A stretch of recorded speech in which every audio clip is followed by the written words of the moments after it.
Good morning, good afternoon, and good evening to all the family, friends, and colleagues joining us in Nairobi and around the world.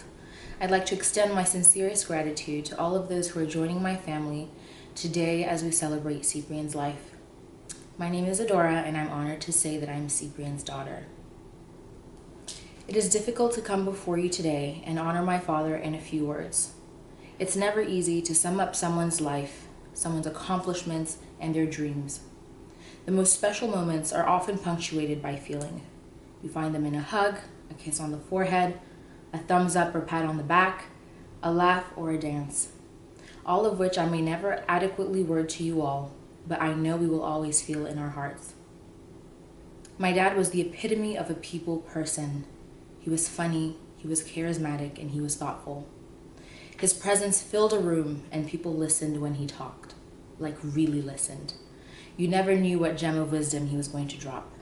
He made people feel seen. He made them feel like their story was important. This was because he saw the best in everyone he came across. As children, he would tell us to be good to everyone, especially strangers, those in need, and those who were cast out by society, for in them we would see God's angels. He had an innate desire to nurture and to encourage. He wanted everyone to believe in themselves and in their ability to achieve. To a young Adora asking, "Daddy, I want to build a ladder to the sky," he would say, "Why? I know you're smart enough to build an escalator to the moon." He believed in me more than anyone ever had. He was so confident in me that I had no choice but to be confident in myself. During the 2019 South Sudan administration retreat, he told his team, "I'm here to make you confident people." My dad believed that people who were confident achieved great things.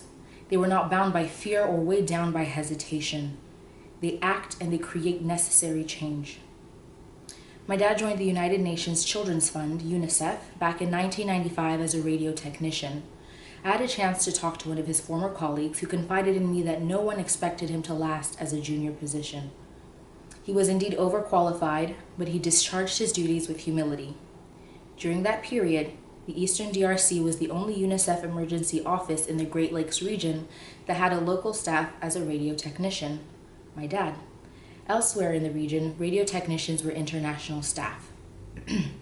His commitment to his work always came first.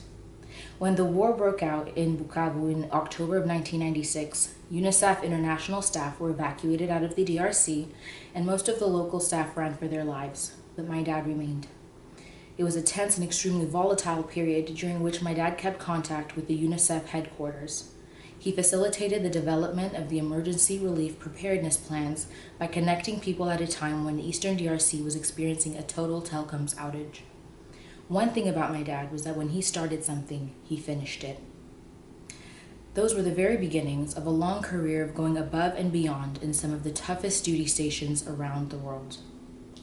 With the World Food Program, he traveled around the world doing what he does best, optimizing and innovating.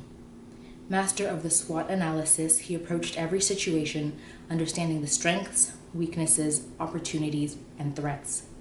For example, another one of his colleagues shared with me that when he was working in Somalia, WFP compounds and field offices were suffering from frequent power outages as generators kept breaking down due to bad fuel quality.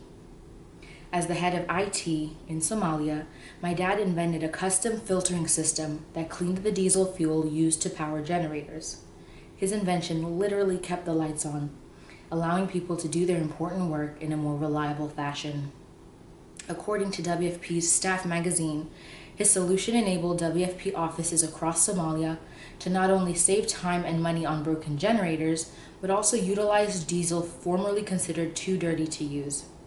The article said, and I quote, "The filtering plants also helped to reduce carbon dioxide emissions because the cleaner diesel that goes into the generators, the less harmful the gases they emit.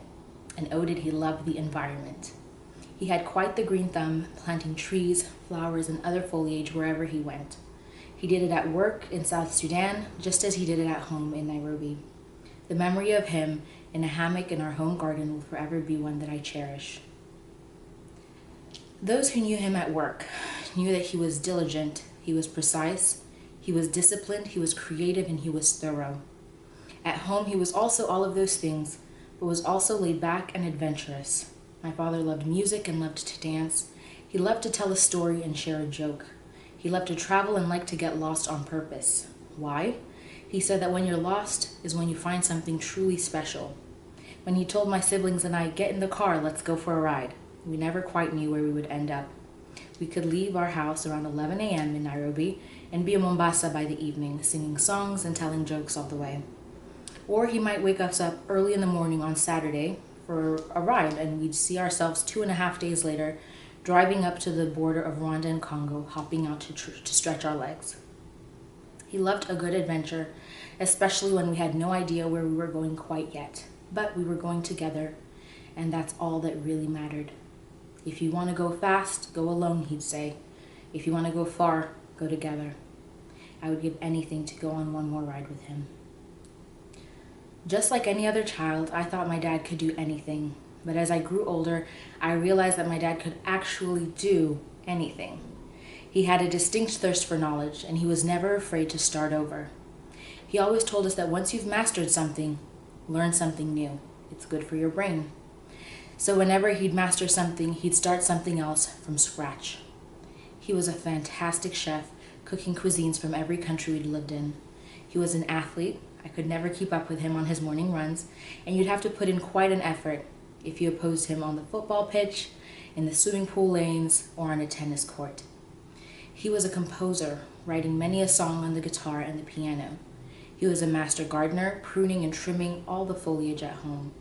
He was a polyglot, learning languages wherever he could to better understand the people he came across. He was an avid reader and a veritable jack of all trades. There really wasn't anything he couldn't fix. My dad was 100% a family man. You'll all hear from my siblings today, but for me personally, I was an all-out daddy's girl. If it was pink, I had to have it, and surely he'd get it. He endorsed every single one of my crazy hobbies and allowed me to truly express myself. I've always been very talkative, so he and his younger brother, my Uncle Bahati, nicknamed me La Journaliste sans micro, the journalist without a microphone. And because I love to talk, he taught me to speak up for those who couldn't speak, but most importantly, to speak up for myself. "You have important things to say, Adora," he would say. "But never forget to listen more than you talk. You learn more by listening. The only thing you hear when you're talking is your own voice." The biggest legacy my father leaves behind is a legacy of prayer. My father was a God-fearing man and lived his life accordingly. He used the power of intercessory prayer to uplift his family, his friends, and his colleagues. He prayed for healing and strength for those around him. He prayed for success for those around him. He prayed for blessings to befall those around him. He didn't miss any opportunity to minister to someone. He truly lived his life striving to be a faithful window, that through him all would see the love of God. So I share with you all the reminder that he left me as we now face a future without him that will bring challenges we fear we may not be able to surmount. In the face of any challenge, he would always say, "Don't forget to push. Pray until something happens."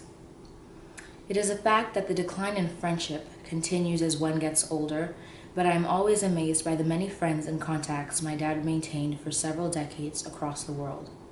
He truly surrounded himself by people from all walks of life. Muhammad Ali once said, "Friendship is the hardest thing in the world to explain. It's not something you learn in school. But if you haven't learned the meaning of friendship, you haven't learned anything at all." I'm grateful to my dad because he treasured friendship, and that's why my family and I have all of you here to support us today. Thank you for all being here today. Thank you for your support. Rest in peace, Daddy.